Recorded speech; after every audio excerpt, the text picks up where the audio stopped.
तो पिछली वीडियो में हम लोगों ने देखा था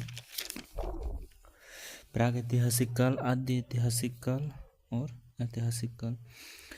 प्राचीन भारतीय इतिहास के स्रोत पुरातात्विक स्रोत दिए पहला ही है, फिर साहित्यिक स्रोत, फिर विदेशियों का विवरण। और हम लोगों ने पुरातात्विक स्रोत जो है पूरा कंप्लीट किया था। पुरातात्विक के जो है 6 भाग हैं: अभिलेख, मुद्राएं, स्मारक एवं भवन। ठीक है, क्या क्या? अभिलेख, ठीक है, फिर मुद्राएं, फिर स्मारक, फिर भवन। ठीक है, भवन बोल रहा हूँ, चित्रकला, फिर है अवशेष। तो ये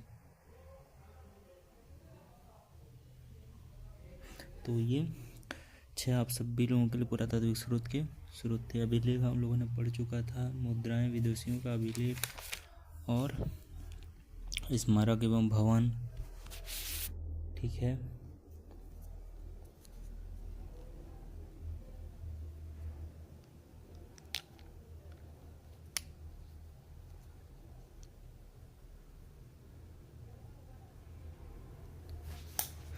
और अभी अपन लोग देखने वाले हैं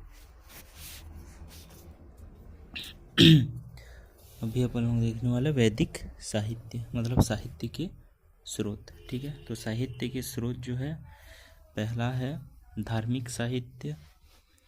ठीक है, साहित्यिक स्रोत के धार्मिक साहित्य एवं लौकिक साहित्य। पहला है धार्मिक साहित्य एवं दूसरा है लौकिक साहित्य। लौकिक साहित्य ये आप लोगों का क्या हो जाएगा? साहित्यिक के स्रोत। तो धार्मिक साहित्य के 2 भाग हैं। ठीक है, धार्मिक साहित्य कितने भाग है बोलने से? धार्मिक साहित्य के 2 भाग हैं। पहला है वैदिक साहित्य। ठीक है, वैदिक साहित्य। फिर आप लोगों का हो जाएगा अवैदिक साहित्य, यानी कि ब्रह्मोत्तर। ठीक है, अवैदिक साहित्य, अवैदिक साहित्य। तो अपन लोग देखने वाले हैं वैदिक साहित्य से रिलेटेड। तो वैदिक साहित्य से रिलेटेड क्या देखने वाले हैं? वैदिक साहित्य, वैदिक साहित्य। इसके अंतर्गत वेद तथा उससे संबंधित ग्रंथ, पुराण, महाकाव्य, स्मृति आदि। वैदिक साहित्य जो है इसके अंतर्गत वेद तथा उससे संबंधित ग्रंथ, पुराण, महाकाव्य, स्मृति आदि हैं। भारत के सबसे प्राचीन ग्रंथ वेद का शाब्दिक अर्थ है ज्ञान। वेद का शाब्दिक अर्थ क्या है? ज्ञान। भारत के सबसे प्राचीन ग्रंथ वेद का शाब्दिक अर्थ है ज्ञान। ठीक है, फिर श्रवण परंपरा में सुरक्षित होने के कारण इसे श्रुति भी कहा गया है। श्रुति किसे कहा गया है? श्रुति आप लोगों का वेद को कहा गया है। ठीक है, श्रवण परंपरा सुरक्षित होने के कारण इसे। फिर आप लोगों का कालांतर में वेदव्यास ने वेदों की संकलित कर दी। तो अगर आप लोगों को क्वेश्चन में बोलेगा कि वेदों की संकलित कर दिया, यानी कि वेदों को संग्रह किसने किया है बोलने से? वेदव्यास। ठीक है, वेदव्यास आप लोगों का हो जाएगा। ठीक है, तो वेदों की कुल 4 है। वेदों के कुल 4 है। वेदों की संख्या बोलने से आप लोगों का कितनी हो जाएगा? वेदों की कुल संख्या आप लोगों का 4 हो जाएगा। कौन कौन से बोलने से? तो आप लोग का प्रथम हो जाएगा ऋग्वेद, सामवेद, द्वितीय हो जाएगा, फिर तृतीय हो जाएगा यजुर्वेद एवं चतुर्थ हो जाएगा अथर्ववेद। तो ऋग्वेद सबसे पहला आता है जी, क्योंकि ये बहुत पुराना है। तकरीबन इसका है जी 1500 से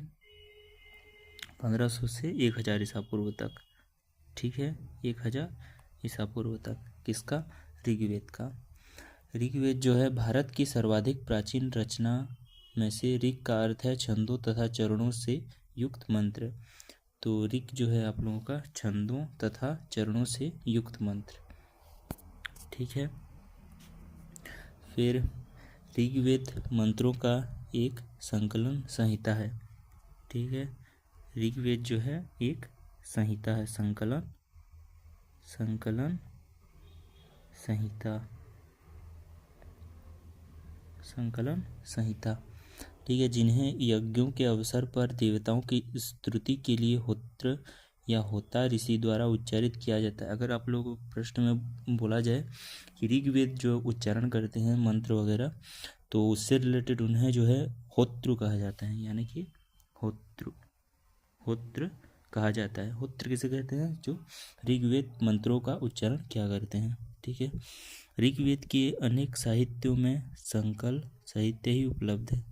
अगर आप लोगों को बोले कि अभी जो है ऋग्वेद के अनेक साहित्यों में क्या उपलब्ध है, तो सकल साहित्य ही उपलब्ध है। क्या उपलब्ध है? सकल साहित्य, सकल साहित्य किसमें? ऋग्वेद में, ठीक है। सकल संहिता, सकल संहिता, एक सेकंड इसको पीछे कर देता हूँ। हाँ, संहिता, ठीक है। सकल संहिता भी ऋग्वेद में उपलब्ध है। संहिता का अर्थ है संग्रह या संकलन। आप लोग पहले बताया था, संहिता का अर्थ है संग्रह या संकलन। संपूर्ण संहिता में 10 मंडल तथा 128 सूक्तें हैं। संपूर्ण संहिता यानी कि संपूर्ण संहिता में कितने सूक्त हैं? तो 1028। प्रश्न में बोला जाए 1028 सूक्त किसमें है बोलने से, तो आप लोगों का सकल संहिता यानी कि ऋग्वेद में है, ठीक है। ऋग्वेद की 5 शाखाएं हैं, साकल, वाष्पकल, अवस्लायन, शाखायन तथा मांडुक्य, ठीक है। आप लोगों की ऋग्वेद की 5 शाखाएं, साकल, वाष्प, एक सेकंड ले लेता हूँ। ऋग्वेद की कितने शाखाएं हैं? तो इसको यहाँ पे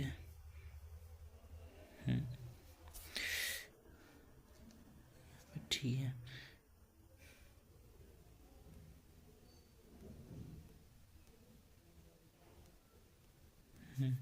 ऋग्वेद की 5 शाखाएं, कितने? ऋग्वेद की 5 शाखाएं, 5 शाखाएं हैं। कौन कौन से? तो आप लोगों का पहला है साकल, दूसरा है वाष्पकल एवं तीसरा क्या है?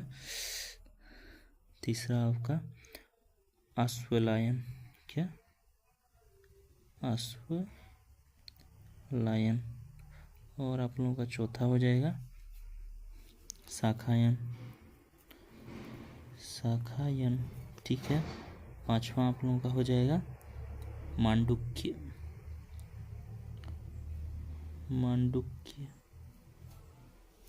ठीक है। फिर आपका आता है, फिर जो है ऋग्वेद के कुल मंत्रों यानी कि ऋचाओं, ऋग्वेद के कुल मंत्र जो है 10,600 है, ठीक है। ऋग्वेद के कुल मंत्र कितने हैं बोलने से? 10,600। ऋग्वेद में मंत्रों को उच्चारण करने वालों को होता कहते हैं, ठीक है। फिर आप लोगों का हो जाएगा ऋग्वेद में इंद्र के लिए कितने? 250। इंद्र के लिए 250 तथा अग्नि के लिए 200, अग्नि के लिए 200 क्या मंत्रों की रचना की गई। इंद्र के लिए 250 तथा अग्नि के लिए 200 मंत्रों की रचना की, यानी ये ऋचाओं मंत्र को जो है ऋचा कहते हैं ऋग्वेद में, ठीक है। ऋग्वेद का 2 से सातवां मंडल प्रामाणिक है और शेष प्रक्षिप्त माना जाता है। बाद में जोड़े गए 10वें मंडल में पहली बार शूद्रों का उल्लेख किया गया है, जिसे पुरुष सूक्त के नाम से जाना जाता है। पुरुष सूक्त के नाम से किसे जाना जाता है? शूद्रों को। ठीक है, 10वें मंडल में पहली बार शूद्रों का उल्लेख किया गया है, जिसे पुरुष सूक्त के नाम से जाना जाता है। देवता सोम का उल्लेख 9वें मंडल है। ठीक है, प्रश्न में बोला जाए देवता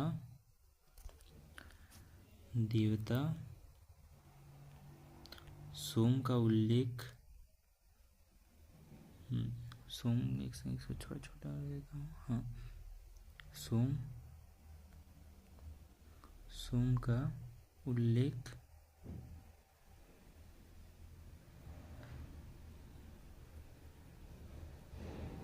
कितने मंडल में है बोलने से? 9वें। ठीक है, 9th नंबर पे आप लोगों का हो जाएगा देवता सोम का उल्लेख। लोकप्रिय गायत्री मंत्र का उल्लेख भी ऋग्वेद में ही है। ठीक है, गायत्री मंत्र जिसकी रचना विश्वामित्र ने की थी, जिसका उल्लेख 3रे मंडल में है। गायत्री मंत्र की जो है उल्लेख कितने मंडल पे है? तो आप लोगों का हो जाएगा 3रे मंडल पे। 3रे मंडल पे गायत्री मंत्र, जो आप सब भी लोग जानते होंगे। इसकी रचना किसने की? मतलब इसकी खोज जो है विश्वामित्र ने की, यानी कि इसने उच्चारण किया था विश्वामित्र ने। ठीक है, फिर आप लोगों का आता है ऋग्वेद, जो है आप लोगों ने देख लिया है। ऋग्वेद, एक सेकेंड, हाँ, ऋग्वेद 1500 से 1000 ईसा पूर्व तक भारत की सर्वाधिक प्राचीन रचना ऋग्वेद में ऋग का अर्थ है। ठीक है, फिर आप लोगों का हो जाएगा, सेकेंड इसको लेके लेता हूँ। ऋग्वेद है, ऋग्वेद कितने से कितने हैं? 1500 से 1000 ईसा पूर्व तक। ठीक है, 1000 ईसा पूर्व तक है। फिर भारत की सर्वाधिक प्राचीन रचना ऋग्वेद में ऋग का अर्थ है छंदों तथा चरणों से युक्त मंत्र होते हैं। ऋग्वेद मंत्रों का एक संकलन संहिता है, जिन्हें यज्ञों के अवसर पर देवताओं की स्मृति के लिए होत्रु या होता ऋषि द्वारा उच्चारित किया जाता है। ऋग्वेद के अनेक साहित्यों में से साकल संहिता ही उपलब्ध है। संहिता का अर्थ संग्रह होता है। संहिता का अर्थ क्या होता है? संग्रह होता है। संपूर्ण संहिता में 10 मंडल तथा 1028 सूक्त हैं। ऋग्वेद की 5 शाखाएं हैं: साकल, वास्कल, अश्वलायन, शाखायन तथा मांडुक्य। ऋग्वेद के कुल मंत्र जो है 10,600 हैं। ऋग्वेद में मंत्रों के उच्चारण करने वाले को होता कहते हैं। ऋग्वेद में इंद्र के लिए 250 तथा 200 ऋचाएं हैं। फिर आप लोगों का हो जाएगा ऋग्वेद को 2 7वां मंडल प्रामाणिक और शेष प्रक्षिप्त माना जाता है। बाद में जो है जोड़े गए 10वें मंडल में पहली बार शूद्रों का उल्लेख किया गया है, जिसे पुरुष सूक्त के नाम से जाना जाता है। देवता सोम का उल्लेख 9वें मंडल में है। लोकप्रिय गायत्री मंत्र का उल्लेख भी ऋग्वेद में ही है। गायत्री मंत्र जिसकी रचना विश्वामित्र ने की थी, जिसका उल्लेख 3रे मंडल में है।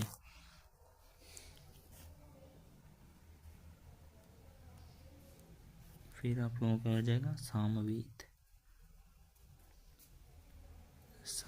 सामवेद की जो है 1000 से 500 ईसा पूर्व। तो साम का अर्थ है संगीत। साम का अर्थ बोलने से आप लोगों का संगीत। ठीक है, तो संगीत का यानी कि गान होता है। ठीक है, इसमें यज्ञों के अवसर पर गाए जाने वाले मंत्रों का संग्रह किया जाता है। इसमें जो है सामवेद में मंत्रों के अवसर पर गाए जाने वाले का संग्रह होता है। इन मंत्रों को गाने वाला उदगात कहते हैं। उदगात किसे कहते हैं? तो आप लोगों का सामवेद, यानी कि एक सेकेंड, सामवेद सामवेद इसका जो है 1000 से 500 ईसा पूर्व। ठीक है, तो इसका हो जाएगा उदागात किसे कहते हैं? जो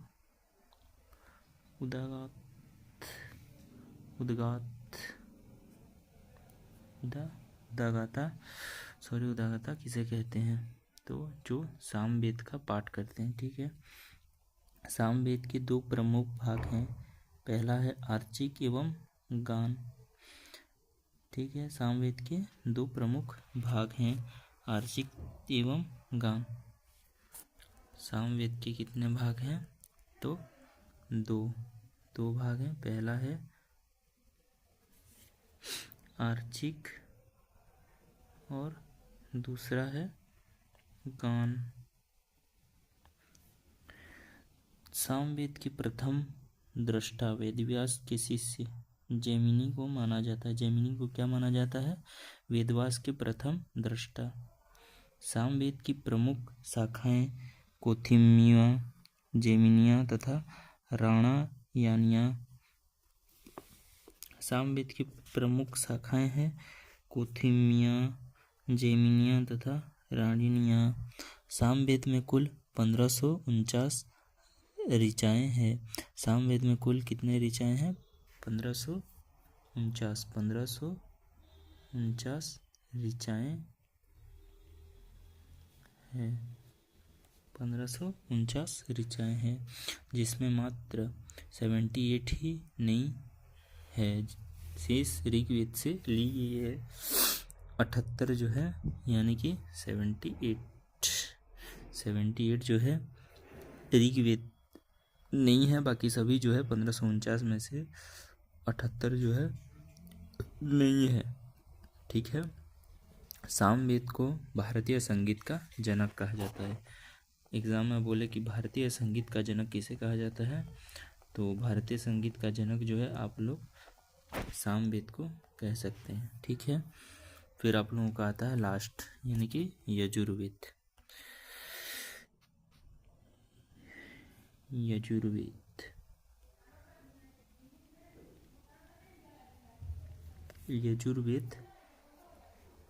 यजुर्वेद जो है, यजुस शब्द का अर्थ है यज्ञ, यानी कि यजुर्वेद संहिता में यज्ञों को संपन्न कराने में सहायक मंत्रों का संग्रह है, जिसका उच्चारण अथर्वयु नामक पुरोहित द्वारा किया गया। अथर्वयु नामक पुरोहित द्वारा क्या किया गया है? यशु। ठीक है, यशु यानी कि यज्ञ। यजुर्वेद संहिता में यज्ञों को संपन्न कराने में सहायक मंत्रों का संग्रह, यानी कि जो मंत्र जो है संग्रह किया गया है वो अथर्वयु नामक पुरोहित द्वारा किया गया है। यह गद्य एवं पद्य दोनों शैली में है। गद्य एवं पद्य दोनों शैली में कौन है? यजुर्वेद। ठीक है, यजुर्वेद कर्मकांड प्रधान वेद है। इसके 2 भाग हैं। ठीक है, पहला है कृष्ण यजुर्वेद, दूसरा है शुक्ल यजुर्वेद। तो कृष्ण यजुर्वेद में हम लोग किसमें जो है छंदबद्ध मंत्रों, ठीक है, तथा छंदबद्ध मंत्रों तथा गद्यात्मक वाक्य हैं। कृष्ण यजुर्वेद की मुख्य शाखाएं हैं तैत्तिरीय, कांठक, मैत्रायणी तथा कपिष्ठल। फिर आप लोगों का शुक्ल यजुर्वेद, इसमें केवल मंत्र ही हैं। इसकी मुख्य शाखाएं मध्यान्हित तथा कांडव है।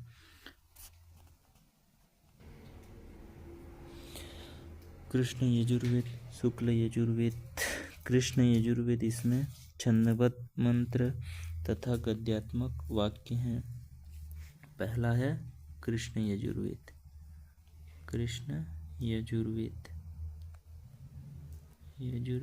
और दूसरा है आप लोगों का शुक्ल यजुर्वेद।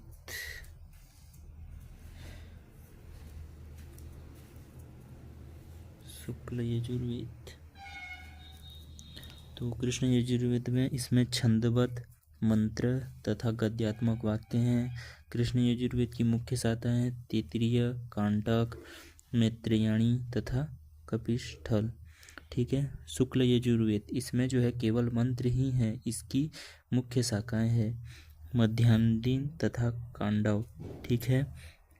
इसकी साहित्यों को वाजसनेय भी कहा जाता है। वाजसनेय किसे कहा जाता है? तो शुक्ल यजुर्वेद को, ठीक है, क्योंकि वाजसनेय के पुत्र याज्ञवल्क्य इसके दृष्टा थे। इसमें कुल 40 अध्याय हैं। किसमें 40 अध्याय हैं? तो यजुर्वेद में, ठीक है। आप लोगों का यजुर्वेद कंप्लीट हो गया है। फिर आप लोगों का आता है लास्ट में अथर्ववेद। क्या आता है? अथर्ववेद। अथर्ववेद आप लोगों का आता है लास्ट में। इसमें जो है एक सेकंड इसे बड़ा कर लेता हूँ। अथर्ववेद,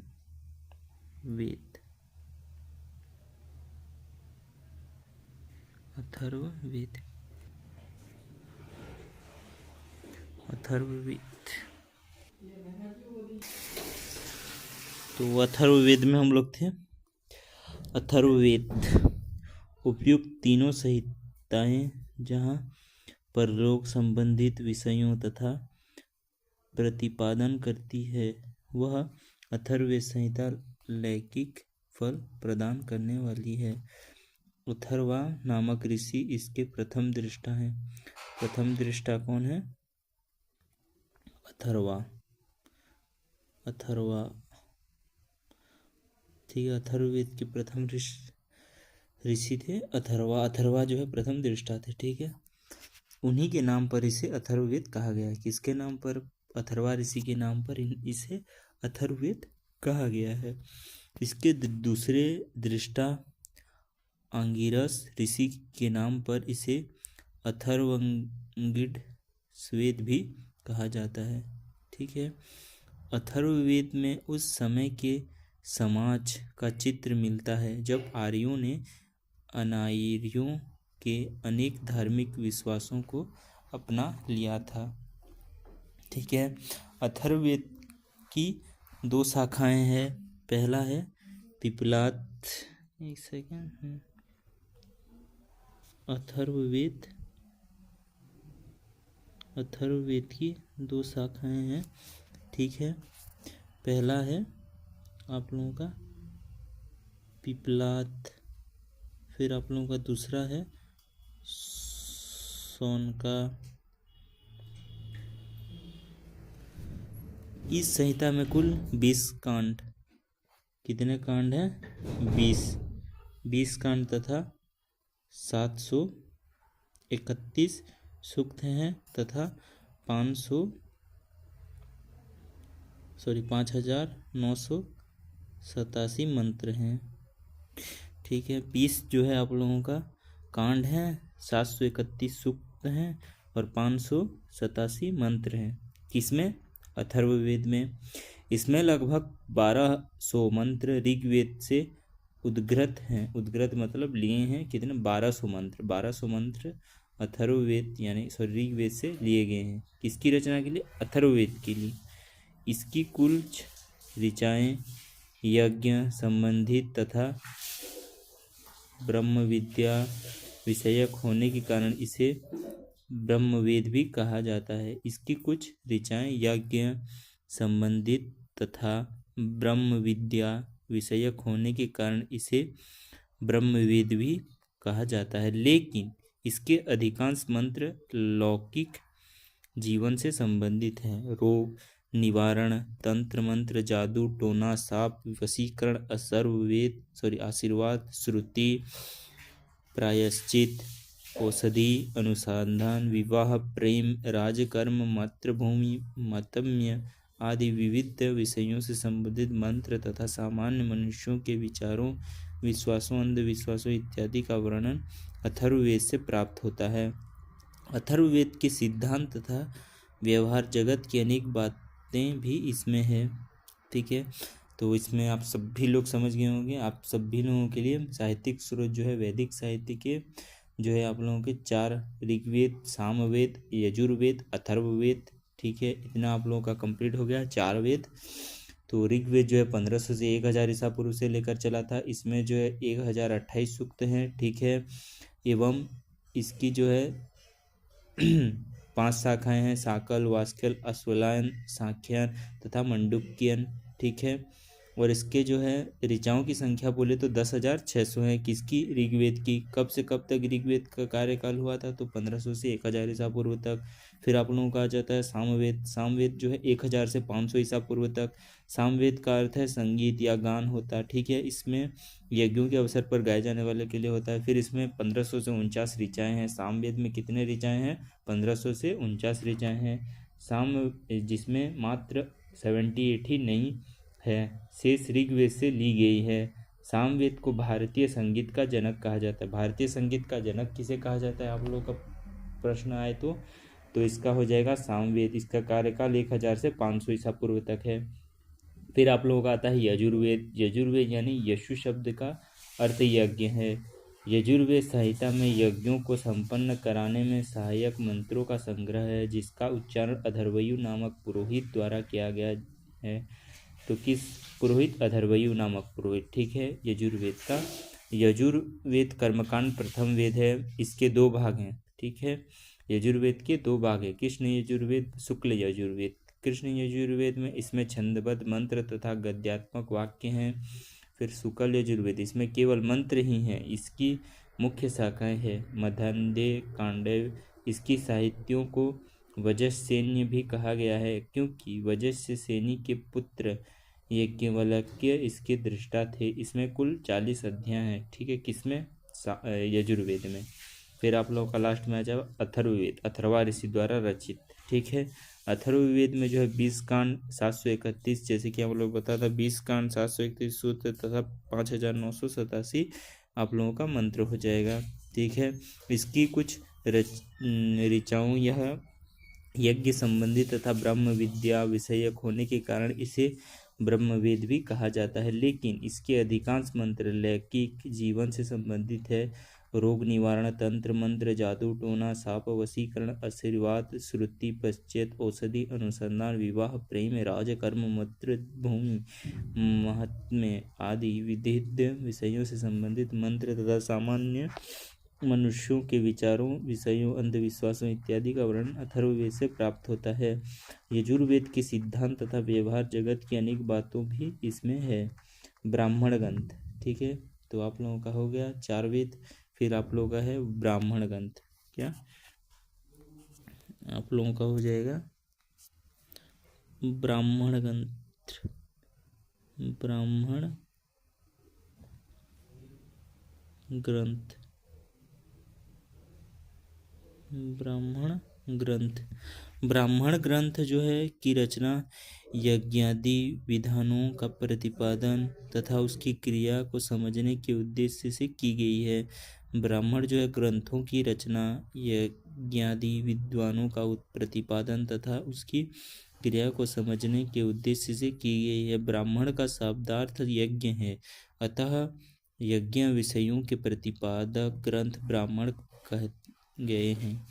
ग्रंथ यहाँ श्रुति प्रधान है, वहीं ब्राह्मण ग्रंथ विधि प्रधान है, जो अधिकांशतः गद्य में लिखी गई है। प्रत्येक वेद हेतु पृथक ब्राह्मण ग्रंथ लिखे गए हैं। आरण्य ग्रंथ, आरण्य ग्रंथ इनकी रचना। तो ब्राह्मण ग्रंथ जो है आप लोग जानते होंगे, ब्राह्मण ग्रंथ की रचना यज्ञादि विधानों का प्रतिपादन तथा उसकी क्रिया को समझने के उद्देश्य से किया गया है। ब्राह्मण का शब्दार्थ यज्ञ है, ब्रह्म का शब्दार्थ यज्ञ है, अतः यज्ञ विषयों के प्रतिपादन ग्रंथ ब्राह्मण कहे गए। ग्रंथ जहाँ श्रुति प्रधान है, वहीं ब्राह्मण ग्रंथ विधि प्रधान है, जो अधिकांशतः गद्य में लिखे गए हैं। प्रत्येक वेद हेतु पृथक ब्राह्मण ग्रंथ लिखे गए हैं। आरण्य ग्रंथ, तो आप लोगों का आ जाएगा क्या? आप लोगों का आरण्यक ग्रंथ। आरण्यक ग्रंथ।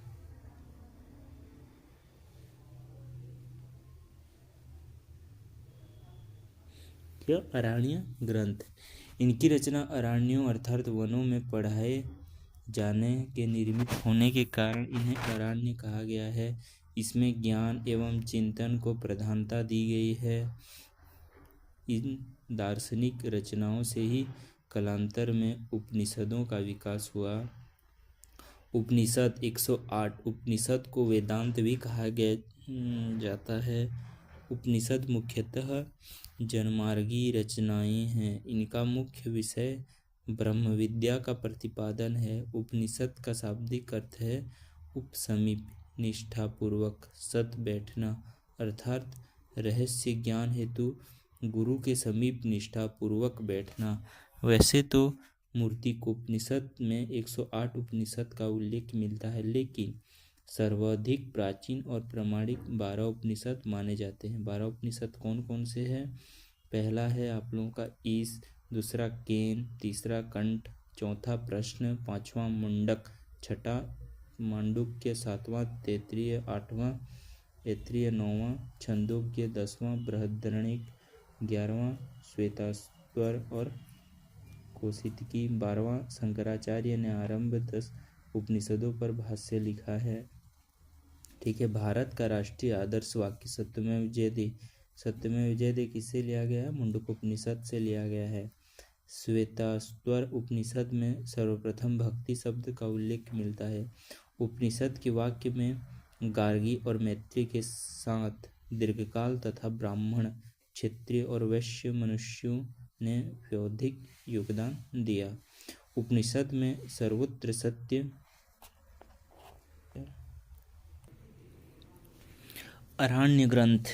इनकी जो है रचना अरण्यों अर्थात वनों में पढ़ाए जाने के निर्मित होने के कारण इन्हें अरण्य कहा गया।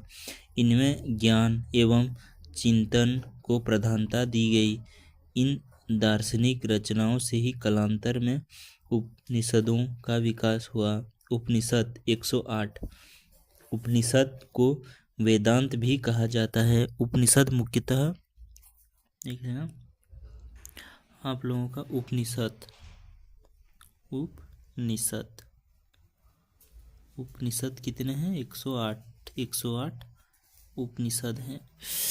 उपनिषद को वेदांत भी कहा जाता है। वेदांत किसे कहा जाता है? उपनिषद को। उपनिषद मुख्यतः ज्ञान मार्गी। ठीक है। फिर आप लोगों का उपनिषद शब्द जो है शाब्दिक अर्थ है उपी, समीप। फिर आप लोगों का निष्ठापूर्वक सद बैठना अर्थात रहस्य ज्ञान हेतु गुरु के समीप निष्ठापूर्वक बैठना। वैसे तो मुकुंद उपनिषद में 128 उपनिषद मिलते हैं, लेकिन सर्वाधिक प्राचीन और प्रमाणिक 12 उपनिषद माने जाते हैं। 12 उपनिषद बोला था पहले मैं आप लोगों को। और जो है भारत का राष्ट्रीय आदर्श वाक्य सत्यमेव जयते मुंडकोपनिषद से लिया गया है। फिर आप लोगों का श्वेताश्वर उपनिषद में सर्वप्रथम भक्ति शब्द का उल्लेख मिलता है। उपनिषदों के विकास में गार्गी और मैत्रेयी के साथ दीर्घकाल तक ब्राह्मण, क्षत्रिय और वैश्य मनुष्यों ने वैदिक योगदान दिया। उपनिषद में सर्वत्र सत्य को खोजने में सच्ची उत्कट परिलक्षित होती है। नचिकेत यम संवाद का कठोपनिषद में है। कठोपनिषद पे क्या है? नचिकेता का और यम जी का जो है उपनिषद मिलता है, यानी कि बातचीत मिलती है। इस उपनिषद में गीता का निष्काम कर्म का उल्लेख मिलता है। बृहदारण्यक उपनिषद में अहम ब्रह्मास्मि का सिद्धांत एवं यज्ञवल्क्य गार्गी शब्द का वर्णन है।